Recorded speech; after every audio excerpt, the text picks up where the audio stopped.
伪装自己的叛逆，我扯掉标签，抗拒定型。我们用自己的价值观创造梦境。我们梦游，我们相遇，我们相互拯救。我们是陪你闯荡复杂世界的梦游小姐姐。好，来吧。嗨，大家好，我是米尔。嗨，我是乔。欢迎来到梦游小姐行走中。耶！我们透过多元的观点，陪你一起探索自我，体验人生。好，今天聊什么呢？好，我就是现在是2025的开端嘛，然后其实我最近蛮有感一件事情，就我觉得今年好像特别的动荡，多事之年，是我的错觉吗？还是真的？是真的，对不对？就是其实今年初吧，我就有这种。我的初是1月哦，就1月就发生了好多事情。对，我记得1月初的时候，好像我们的朋友有人要去韩国，然后我说哈，韩国现在就是罢免，我想说现在是怎样？现在就是很怕有戒严，突然戒严又突然解严，不知道在干嘛。对，然后后来就什么加州大火啊，然后又流感，然后对，反正就是很可怕。然后但我觉得最有感的是，就是那段期间12月底的时候我去日本吧，然后我回来之后。那个就发生了釜山就是坠机的事情，超可怕的。是釜山吗？釜山航空吗？还是济州航空？好像是济州航空，对，反正在韩国的坠机。然后那个时候它的那个机型其实是我去日本的那个机型。然后我想说 ，Oh my god， 这件事情是非常非常有可能发生在任何人的身上。对，然后再来就是大 S 过世这件事情，然后其实超突然的，就他是去东京，然后突然就得流感，然后就爆发就是肺炎这件事情。对，然后我就觉得 ，Oh my god， 我就是一个超常在跑东京的人，然后我就更觉得。天哪，好可怕哦！天哪！就是我当时我不知道，我觉得我当时有点就是情绪受到蛮大的波动。很多人都是啊，我朋友还在家一直哭，带给我哭。他说他觉得大 S 是他的偶像，他觉得他好像丧失了一个很好的朋友。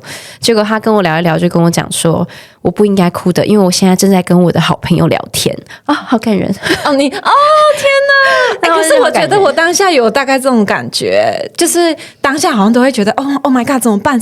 就超级焦虑。但后来就是再冷静一点，就会觉得天，对我应该好好把握当下。没错，这就是我们今天想要好好讨论的，就是可能在这么动荡的环境中，那我们要怎么样变成说好好的把握当下嘛？就是因为人生真的太无常了。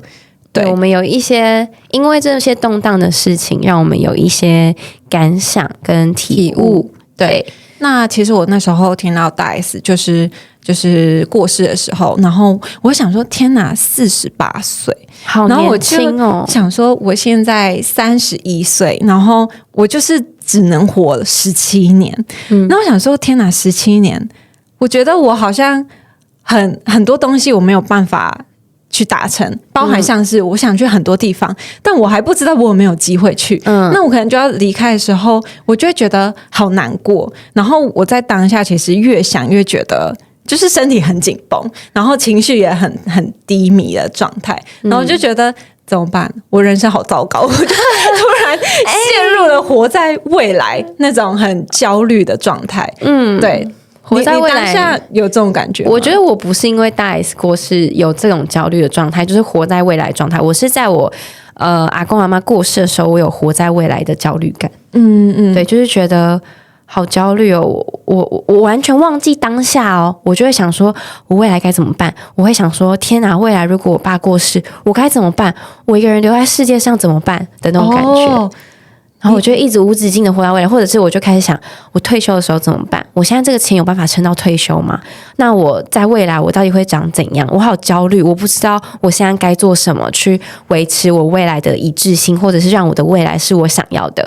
然后我就每天都忘记我当下在做什么，我甚至在运动我都忘记运动当下的快乐。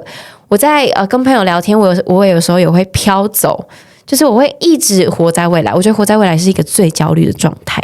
我其实那阵子好像也有感觉到你有这个状态，就会很想要 push 所有事情。对，然后其实我也有发现，在当自己很焦虑的时候，就是我会很想紧抓着每一件事情。对，就是我会很想要，可能就是为了赶快去达到自己的目标，对，你就觉得不行，我这个一定要赶快弄好，然后就会很绑手绑脚，然后很情绪化，会很紧绷，对，然后就想说不行，不能再这样下去的这种很焦虑的感觉。但我觉得那个是就是对啊，自己内心的那种安全感这个大失衡，对，就是你突然不知道这个世界上稳定的东西是什么。那你觉得没有？好像没有就没有稳定的东西。对啊，就没有啊。其实我本来就知道没有稳定的东西，但当你身边本来就在的人消失了，你就会觉得真的没有稳定的东西耶。就是我知道，你知道跟你体会到真的发生的那一刻，你是不一样的。真的其实我现在可能也会进入到你现在的课题，就是你现在的课题可能是就是生死的状态嘛。你现在为什么会？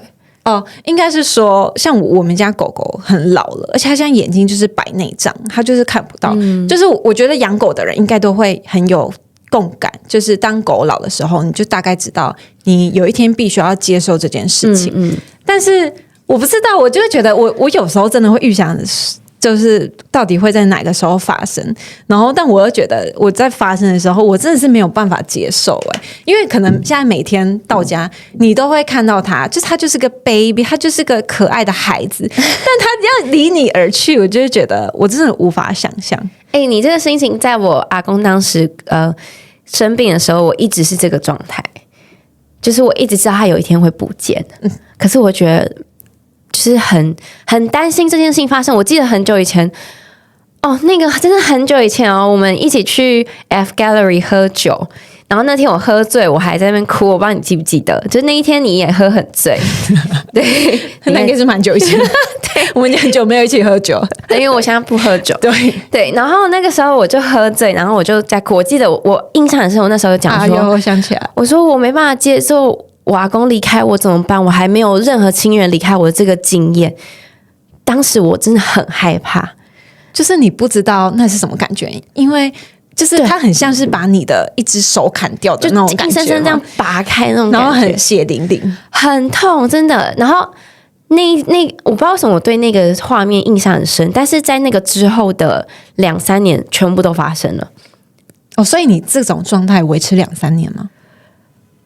我觉得它是加强的，就是可能刚开始只有可能60分这种感觉，但后来就会整个爆满。对，因为加在一起，对，所以就是，可是你现在我已经全部都发生了，我会回头去想当时我很害怕的那个状态，就是可能是你现在这个状态，我就会觉得没关系，就害怕吧，因为你就是得害怕。我觉得就是人生必经的路程，对，你就是得害怕，然后。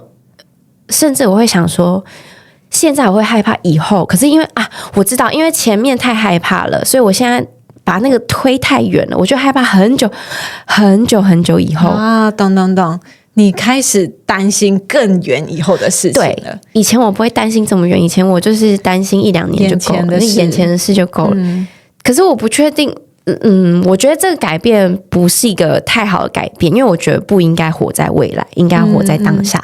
未来可以展望，但是你要活在当下，所以就只能慢慢调整，慢慢把活在未来自己慢慢拉回现在。就是它好像一条线，你现在在80岁的你现在慢慢把自己拉回60岁、40岁，60岁、50岁、40岁，甚至回到现在的你。我其实也是当时的 mindset 就是我知道我狗狗会离开，所以我更珍惜每一刻，现在跟他相处的每一刻，然后可能可以陪他出去玩的时候，我就会带他去。但带狗出门真的很麻烦，不知道有没有人懂。对，就是真的会，就是就像你刚刚说的，活在当下，好像就变成说，你就是真心每一天都花一点时间，然后就是只有他跟你，你们就是好好相处，然后。就是这份东西，这份感受是会留下的。虽然说还是一样很害怕，但是我现在就是尽可能的去切割。对，我觉得真的会，我后来有调整成，例如说，现在我只要跟家人相处，我会有意识的知道这个时光是珍贵的。我以前都不会觉得，我以前觉得就这样，他们就在这边就这样。我觉得我也好像会有这种感觉。对，但现在只要是在一起，就是例如说我爸回家，我就会有意识到。这每一刻都是很珍贵的，所以就会少掉很多，就是你干嘛这样，你干嘛那样，就少掉很多吵架，或有时候觉得没必要生气。我觉得可能是我们这年纪。又是年纪，我觉得真的是因为我们现在30出嘛，然后爸妈也到了一个可能快要退休，我爸妈还没退休，就是但你大概知道，在10年，他们可能体力真的就是没有办法那么好，对，所以像我也觉得刚好这礼拜才刚发生的事情，就是我妹还要从澳洲回来，然后。当下我妈就我跟我妈的想法本来是想说要蹭吃蹭住，但是后来我妈就说她觉得好像可以去澳洲找我妹，原因是因为她觉得她不太确定现在的年纪是还可以 cover 飞行9个小时的飞机，但她不太确定下一次有这个机会的时候她还有没有办法去。然后虽然我自己对澳洲是没有太多的想法，就是没有好没有坏，这没有想法，但是我会觉得我好像可以为了这件事情跟我妈去，为了跟你妈去，当然一定是会好玩，但就是我的目的就只是跟家人相处。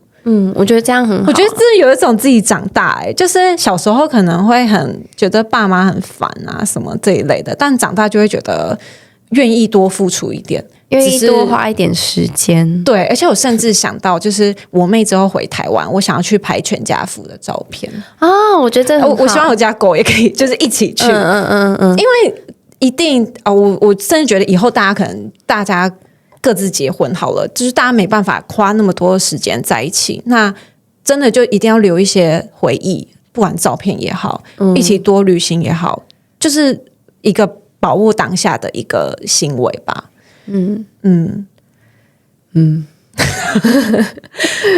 对啦，就是所以说回到把握当下的话，我觉得反而不一定是。我现在就是要暴吃暴睡暴喝，因为其实那段时间我也是看到大家就是打一个 hashtag 写人生无常，然后所以我现在要就是去吃我想吃的东西，然后我就想说也不是不对，但我觉得那样的方式好像有点放纵，应该是说你有没有什么东西你好好的再检视一下你身边的人事物是不是你真正珍惜的，那你有没有好好把握跟他们相处的时间，反而会是用这种方式去让每一刻都变得活在当下，还是你有什么方式会觉得你就是真的有活在当下？没有，就是更有意识的生活，我觉得应该是这样，就是有意识每一件事情的生活。开始陷入沉思。那你有意识的生活，你会变成说加重哪一个面向吗？就是我觉得不是，我觉得不是，我觉得我不会调整我现在的占比，我只是更有意识的活在例如说。因为我前阵子太展望未来了，很焦虑。我连打羽球都感受不到快乐。可是这几次我会提醒自己，我要享受此时此刻的快乐。所以我就会感受到当下很有趣的快乐，就是打羽球跟你们干话很有趣啊，然后打羽球的瞬间也很有趣。就是我会有意识的要提醒自己这件事情，因为有时候不是你忘记了怎么活在当下，有时候不是你不会活在当下，是你忘记了。你忘记要这么做，所以我觉得有意识。例如说现在录 podcast。然后我应该要不想就是怎么办 Podcast 到底会不会成长，我应该要享受录节目的当下的那种喜欢的感觉。对，就是进入有点像是我很喜欢一个状态是心流的状态。我觉得我小时候读书很常有这个状态，但是长大那代表你很喜欢那件事吗？我觉得有可能其实我蛮爱读书。对，但是我出社会看书好难哦，那不一样。出社会看书已经好难，就是进入心流状态就代表你很享受 enjoy 当下。我希望我的未来人生有更多进入心流状态这个事情发生。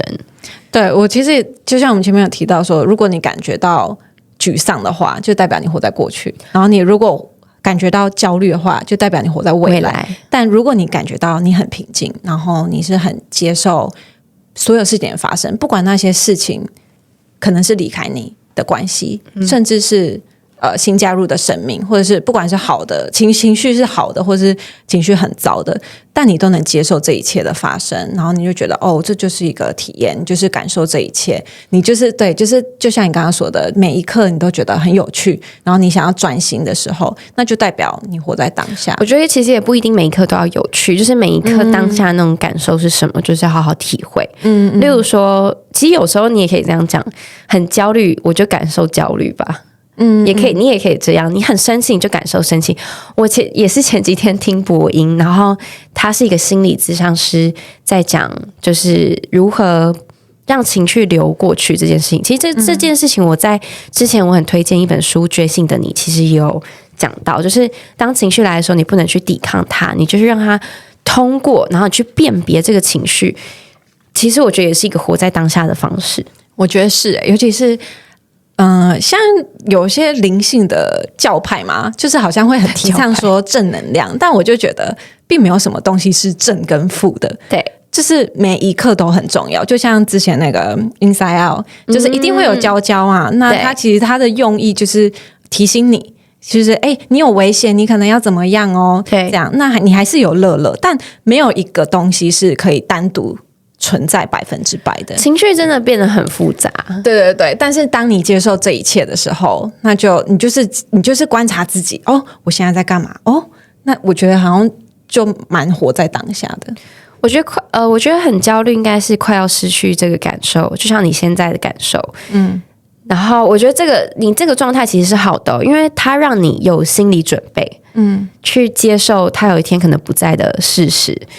我觉得这个已经是很平和的残忍了，就是很平衡的离开的方式。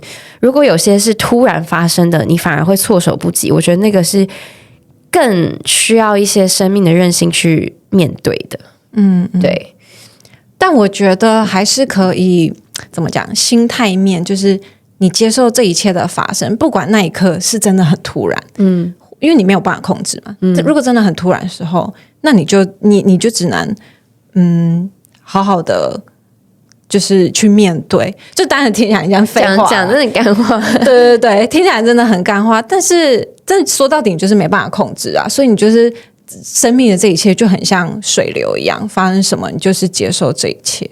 我想要讲一个就是有可能突然失去的故事，就是在很之前，我高中的时候，因为我爸是同心救难队的，就是他自己去参加去救灾什么之类的。然后他有一天，我就接到我妈的电话说，爸爸现在在医院，就是他头好像要缝针还是什么之类的。然后就是因为当时他们在做溜索训练，然后他好像溜索的那个断掉了，然后他就掉到下面的河刚好掉到一个船上的螺旋桨上。然后他就整个头被切了几刀，然后他就沉下去，然后大家要找他。然后后来我才知道我爸是怎么被救回来，没有人找到他哦。我跟你讲，那时候真的是没有人找到他，他就是沉下去。他说是他，大家都说是他自己游上来的，满身是血游上来。我爸就说：“你知道我为什么游上来吗？”他说：“因为我想到我的小孩都高中还是国中，他觉得他不能不见，他就自己游上来。”然后我想说，干。太感人了吧！而且他还把这故事跟你讲，好感人哦。对，而且我跟你讲，当时我爸好像有清醒，然后但是就烧到脑很危险。然后当时他好像刚手术完，然后当时我打电话想关心他，你知道我爸就是一个不太会讲好话的人。他当时第一句话跟我讲说：“你功课写了没？”说你功课写了没？你现在给我去写。我就说：“那你怎么样？”他说：“不重要，你现在立刻去写功课。”然后我当时心情好复杂，就好像要很温馨，但是对，我心情很复杂。但是我知道我爸当时最在意的是我的就是课业。就是他不在乎，他觉得他的生命就是他只在乎我的状态。你爸的执念很深就是他把你的作业放得比你还要高的感觉，放得把他生病这件事情，就是受伤这件事情还高。但是我当时就想说，好，我现在回想起来，他还有力气在盯我作业，那应该没事。就他不会交代后事，那应该就没事。但是我现在每次想到这些故事，我就觉得我爸好伟大，就是他如果他不是为了自己活，他其实他整个人生都是为家里奉献非常多，他是为他的家人活的，从他当时就是可能会沉下去这件事情就知道他是为了家人而活。然后我每次想到这个故事，我都觉得我爸好伟大，真的还蛮感人的。对啊，但我觉得好像那一辈的父母，我不知道现在这一辈怎么样，也不是，我觉得父母真的就是爱女儿跟儿子，就是你当父母就是100%的愿意爱他，就是愿意奉献，然后对，就算发生了这么紧急的状况，对，你是他的信念，对，我觉得好感人。但是当时我很害怕失去他，所以我当时他在那个医院的时候，我就是晚上一直哭，然后我还很用力的跟老天爷恳求，就希望他把他带回来，或者是希望他不要有任何事情，就是不要有任何并发症啊什么之类。现在想想，就是当时是最接近失去的那一刻，但殊不知后面阿公阿嬷过世，那是更真正的失去。只是我现在回想失去的经验，就是这是其中一个，我觉得当时我真的很害怕的感觉。其实在我阿公生病的，他是生病后来再活了2年再过世，但是他生病的那一年其实也是可能快要去了。当时我也是非常恳切的拜托老天爷，就是他一定要把阿公留下来。但是到后面2年后他生病，我其实没有这样的恳切。我是说，我想哭。我说拜托你桌上有卫生纸，我说拜托让他好好的走。对。那你那时候有特别做什么事情吗？恳切，就是你是去拜拜吗，还是怎么样？因为我不是信什么教的人，就只是在心里，就是我只是在家里床上，要求拜托老天爷这种节。对，我觉得现在已经不是不要带走谁，而是让他们好好的走，好好离开。对，所以我想说 ，maybe 可能希望的不是谁留在我身边，希望他们不要感到痛苦。对。而且他们过世的时候，我最在意的不是他们为什么走，而是他们怎么走。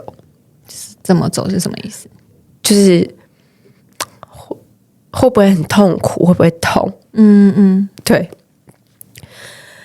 但是我阿公阿嬷过世都是在一个很棒的状态，就是我爸应该都是抱着他们的。真的哦。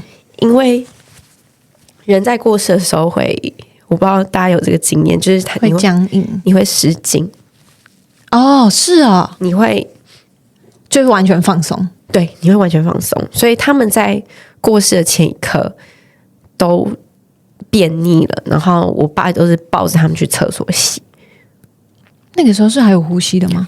可能很微弱了。然后洗完就过世了。所以他们其实是在我爸，我觉得应该算是在我爸怀里过世，2个都是。我只能说你爸真的是，其实你爸真的对于家人的，就是很爱家人，就不管是他的爸妈或者是小孩，他其实都很在意你们。对，我觉得这个是很他的圆满。他觉得他的圆满这样。老实说，我觉得我跟我爸可能比较像。你说对于家，就是感觉要很那种凝聚力跟那种爱是，我觉得是对于重视的亲人，就是我觉得什么都不重要。我之前曾经开玩笑，之前有一些很悲惨新闻，就是有一个什么家里吵架，然后放火，然后全家人都被烧死，只留一个人下来。放火那个人留下来。当时我忘记你在不在，那时候我们是就是我们一群人在河滨骑脚踏车，我就说如果这件事发生在我身上，我家人全部会烧死，我会直接去自杀。因为就是我爱的人在身边才是我活下去的动力。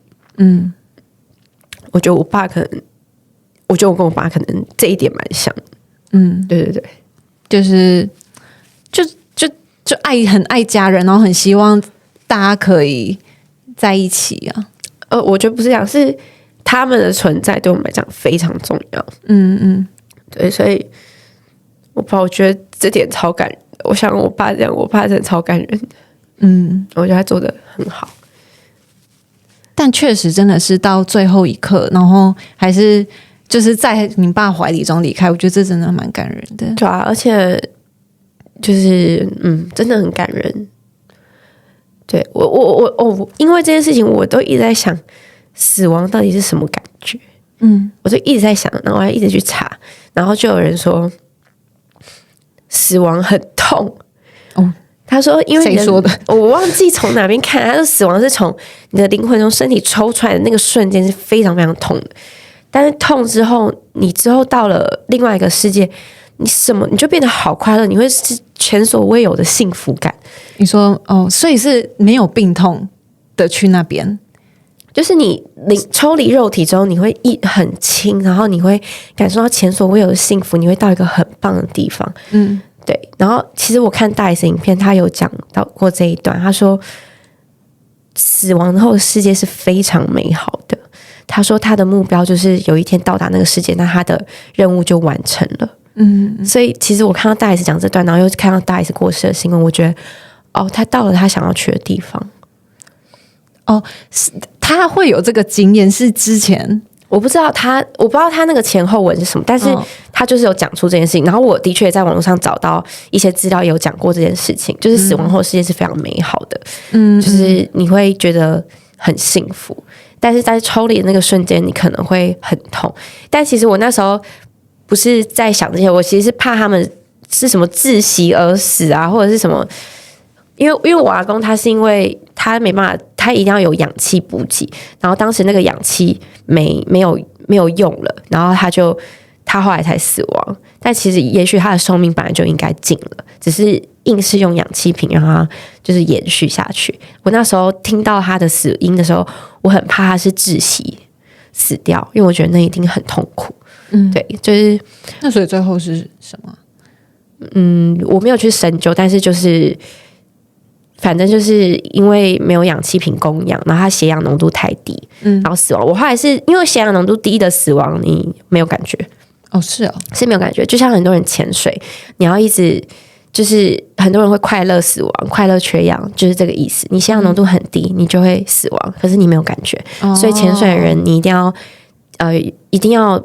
你不可以，当你自己有呼吸反应的时候，你一定要立刻往上，因为你有呼吸反应，你还一直在下面，你会不知道你自己血氧浓度很低。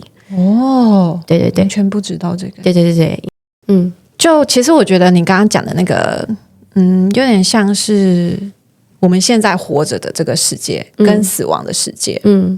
我觉得这个议题，其实我觉得可以看一部影集，叫做《照明商店》，它是在迪士尼。我看过。我觉得他讲的很棒，就是他把人我们现在是活着嘛，那当死后的人们他去哪里？那甚至是有些人他可能在那个交界处，他可能徘徊，对，他是在徘徊，他还不确定自己是不是要离开，他甚至是已经要离开了，但是他有很在意的人的时候，他可能没有办法就这么选择要离开，他心中有执念，他必须要完成什么事情。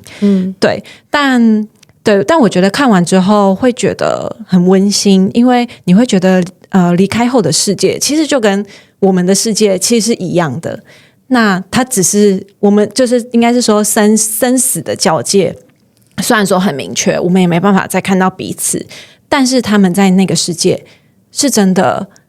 跟这个世界一模一样，就是并不是好像说，好像就有什么地狱吗？爆雷啊！真的吗？会吗？没关系啦。大家如果会怕爆雷的话，那我也没办法，因为他前面真的铺陈的有点可怕。我觉得他前面铺陈有点很惊悚，你会以为是鬼片，会让我很想弃剧，因为我很害怕，真的超可怕，真的超可怕。但后面真的很温馨，就是不管是亲情啊，就是大家可能会，大家一定会面临到这样子的情境嘛，就是生死，然后你有很在意的人，对，你是在可能家人离开之后才看这一部片吗？我是就最近看的。那你看完之后有什么想法？没有想法。没有想法，没有，就是这部很温馨的剧，我觉得它只是体现了具体化一件事情，是人死后到的地方，就是他们还是在生活着，就他们还是在延续他他们的样貌。对，然后这个我有看老高一个影片，当时我家人过世，我一直在找死亡到底会去哪里，我就很好奇。老高有一个理论是，死亡之后你的形体会以全息投影的方式存在在一个类似什么一个空间里。全息投影是什么？全息投影就是一个人在那边，可是它是立体的投影。哦，这是半透明吗？就是半透明那种半空气的状态，半空气的状态，有点像灵魂的那种样子在那边，全息投影的方式。然后它是会延续他的记忆跟他所有的样貌。然后我其实蛮媒合的，蛮媒合啊。那只是这时候我又想到可可夜总会其实也在讲死亡的议题。对，其实我有在重看可可夜总会，就是很有趣，就是大家其实都是死后都还是在生活着，跟照明商店讲的也是一模一样。这3部影片都是死后还是会生活着，就是我现在在做什么工作，我死掉之后还是在做那个工作，其实没有什么差异，就很神奇。就是因为我觉得可能是我过去好像也没那么认真去看这个议题，然后在看到照明商店的时候，会觉得原来是这样。其实我好像也没有到那么认真的去思考说，死掉的世界到底是什么样子？但看完这一部之后，好像不会有恐惧的感觉，会觉得好像是个蛮正常的事情，然后不需要有太多的恐惧。而且我那时候一直在想说，可是这样好怪哦，就是因为可可夜总会就是他女儿已经很老了才死掉，爸爸很年轻就死掉，这样就会变成爸爸很年轻，女儿很老。那这个世界就会各种辈分是不能看外表去定义。我那时候就在想，开始分析，我想说好有趣哦。那这样怎么办？那假设我又开始在想，假设有一个人他伴侣过世，他再婚，那假设后来他们3个都过世，那到底他最后要跟谁？还是3个一起生活？我就一直在想这些，你知道吗？好认真哦。我就想说好复杂哦，这怎么办？这样算劈腿吗？那不然你去问 ChatGPT 好了。可以耶。我那时候就觉得很好奇，然后我就想说，那假设是一对情侣，好，就是另外一个人终身未婚，其中一个很老的再过去，那他们再成为伴侣，那这样会不会很怪？对，我跟一个老太太约会。懂你意思。我就一直在想这些有的没的，超白痴。好啊，但不管怎么样，我觉得真的到我们这个年纪，就是开始会面临到很多的生死议题，然后像我们现在也会开始去思考很多什么死后的世界到底会是长什么样子，然后我觉得也会更加去思考说，生命的哲学。人生的到底是为了什么？对，我会一直想人生活着的意义是什么，所以我那时候也在问你。那你现在有答案吗？我觉得表面答案都有，就是为了体验，为了人与人的连结，这一直都是真的。可是我会没有实感，就是我会想说，所以呢，这样就是当时你没有办法接受，你知道但没办法接受。我知道，但是与其说不能接受，就是没有实感，就觉得真的是这样吗？那不然你觉得你现在的想法是什么？我现在还是持一个保留的状态。就是你还没有什么特别具体的想法，是这样说吗？还是其实有？没有啊，就是我刚刚讲的那些想法啊，保留状态是我还没有觉得，就是我觉得还在找寻吧，找寻人生的意义是什么。即便那些都是我的意义，但是我觉得我好像还缺了一个什么没有找到。这是我现在的状态。我不知道大家会不会有这个感觉，就是觉得你好像人生有一个东西你还在找，还没找到。也许有一天它可能会是一个职业，它有可能会是我做的一份专案，也有可能是我相处过的人，也有可能是我住的房子，都有可能。就你们有可能会找到这么一刻，是觉得原来我就是需要这些。但其实这个过程，在目前活的这30几年，我其实中间也有这样的感觉过，就是我就是要，例如说我第一次转到行销，我就觉得我人生就是要做行销，就是 aha moment 嘛，aha moment，yes， yes， 对。但是我觉得人生可以有很多个 aha moment， 是啊，我觉得是。我觉得我现在只是在找寻我的下一个 aha moment，因为我之前也有发生过。那些 moment 其实都有发生过，但是我现在想要找寻下一个，所以我才会说我现在对于人生意义持保留状态。如果有听我们 podcast 应该觉得为什么跟之前讲的不一样，就是人一直是流动的，此时此刻的我是这样的状态。我觉得也不可能人本来都不会变，我觉得人真的就是会一直改变。对啊，好，那我觉得我觉得我们今天讨论了非常多啦。那其实我们前面提到的蛮像是说动荡的环境，那加上可能身边比较亲近的人的离开，那怎样在这样子的环境中更去思考不管是人生的意义是什么啊，那甚至是在面对很不安全感的时候，我们可以怎么样去稳住核心，然后去思考更深入的议题。那都希望这样子的讨论过程会对你来说有一些新的想法。那你还有什么想要分享吗？没有，我们希望大家都活得好好的，真的，身体健康很重要。身体健康，不要看我一直感冒这么久。对，然后希望大家都可以找到人生的aha moment。好，那今天就到这边，谢谢，拜拜。